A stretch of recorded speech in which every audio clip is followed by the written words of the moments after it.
Hello and welcome. Today I'm going to show you how to change the language in Krita.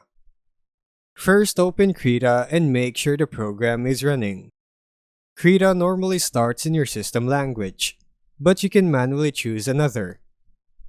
In the top menu, click Settings, then switch Application Language. This opens a small window with a list of languages supported by Krita. Click the Primary Language drop-down and select the language you want to use. Krita lists all available translations here. Once selected, click OK to confirm. You must restart Krita for the change to take effect.